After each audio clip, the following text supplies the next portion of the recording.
کہ علم حاصل کرنا ہر مسلمان مرد عورت پر فرض ہے۔ یہ جو ارشاد نبوی ہے، کتنا علم حاصل کرنا ہر مسلمان مرد عورت پر فرض ہے۔ تو ایک تو بنیادی عقائد کا علم حاصل کرنا ہر مسلمان مرد عورت پر فرض ہے۔ ہمارے بنیادی عقائد 3 ہیں: عقیدہ توحید، عقیدہ رسالت اور عقیدہ آخرت۔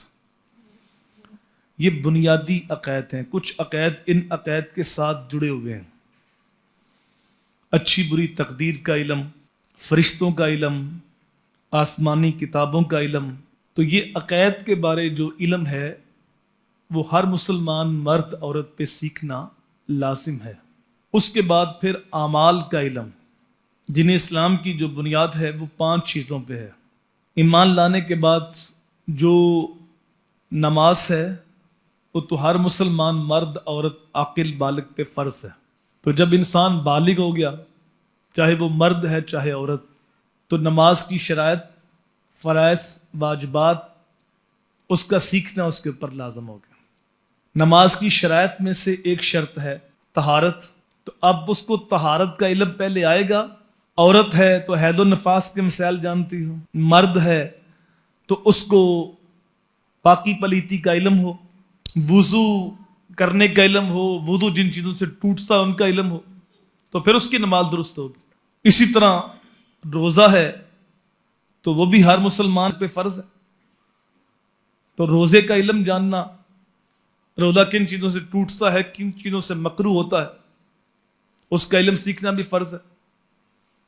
اللہ نے مال کے اندر وسعت دی ہے تو زکوٰۃ فرض ہو گئی، تو زکوٰۃ کا علم جاننا بھی فرض ہے کہ سال گزرنے کے بعد میں نے زکوٰۃ ادا کرنی ہے۔ ایک بندہ زکوٰۃ ادا کرتا ہے تو اس کو پتہ ہی نہیں کہ زکوٰۃ دینی کس کو ہے، تو غیر مستحق کو زکوٰۃ دیتا ہے تو اس کی زکوٰۃ ادا نہیں ہوگی۔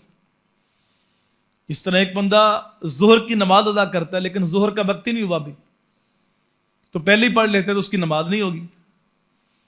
اس طرح زکوٰۃ اس نے ادا کی لیکن اس کو مسائل کا پتہ نہیں تھا تو غیر مستحق کو زکوٰۃ دے دی تو اس کی زکوٰۃ ادا نہیں ہوگی۔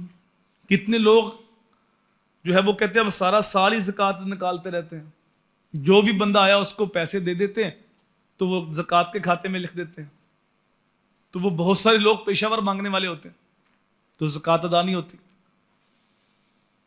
اسی طرح کچھ لوگ جو ہے وہ راشن تقسیم کرتے ہیں ماہ رمضان میں زکوٰۃ کے پیسوں سے، تو جو راشن لینے والے ہوتے ہیں ان کے اندر مستحق بھی ہوتے ہیں، غیر مستحق بھی ہوتے ہیں، جو پیشہ ور مانگنے والے ہوتے ہیں وہ بھی اکٹھا کر لیتے ہیں، تو جو مستحق تک پہنچ گئی وہ تو ادا ہوگی اور جو غیر مستحق تک پہنچی وہ ادا نہیں ہوئی۔ تو یہ وہ بنیادی چیزیں ہیں جن کا علم ہونا ہر مسلمان پہ لازم ہے۔ اور پھر اگر حج فرض ہو گیا تو حج کے مسائل سیکھنا لازم ہے۔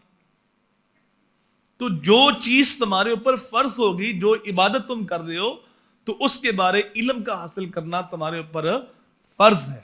انسان نکاح کرتا ہے، نکاح کے مسائل، بیوی کے حقوق، بیوی ہے تو شوہر کے حقوق، یہ چیزیں سیکھنے سے آتی ہیں اور ان کے لیے ہم وقت نکال کے سیکھنے کے لیے تیاری نہیں۔ تو پھر آج معاشرے کے اندر جو کچھ ہو رہا ہے وہ آپ کے سامنے، جتنی عدم برداشت آج ہے ماضی میں کبھی نہیں ہوئی، جتنی طلاق کی شرح آج بڑھ گئی ہے ماضی میں کبھی نہیں ہوئی۔ میاں بیوی کا معمولی سا جھگڑا ہوتا ہے تو وہ غصے میں آ کے 3 طلاقیں دے دیتے ہیں، تو پھر وہ عالم دین کے پاس جاتا ہے کہ بس جھگڑا ہو گیا تھا، پتہ نہیں تھا، بچے چھوٹے چھوٹے ہیں، کوئی راستہ نکالو۔ تو اگر اس کے پاس علم ہوتا تو یہاں تک نوبت نہ آتی۔ اگر طلاق کی نوبت آ ہی گئی، طلاق دینی پڑ ہی گئی، ہر ہیلا استعمال کیا تو کوئی ہیلا بھی کارآمد ثابت نہیں ہوا اور بالآخر نوبت یہاں تک آگے طلاق دینی ہے، تو پھر 3 اکٹھی کیوں دیتے؟ تمہارا مقصد تو عورت سے علیحدگی ہے تو 1 طلاق دے دو، عدت گزرنے کے بعد وہی طلاق بین ہو جائے گی۔ عدت کے بعد عورت آزاد ہے، آگے شادی کرنا چاہے تو کر لے، اگر نہ شادی کرنا چاہے تو تمہارے لیے مرد دم تک سلو کا دروازہ کھلا ہوا، وہ نئے نکاح کے ساتھ واپس آ سکتی۔ تو یہ وہ چیزیں اگر ہم نے سیکھی ہوئی تو ہم ان پہ عمل کریں گے، لیکن آج ہمارے معاشرے کے اندر علم نہیں ہے اور معلومات ہم اکٹھی کر رہے ہیں۔ تو میرے حضور نے ارشاد فرمایا کہ علم حاصل کرنا ہر مسلمان مرد عورت پر فرض ہے۔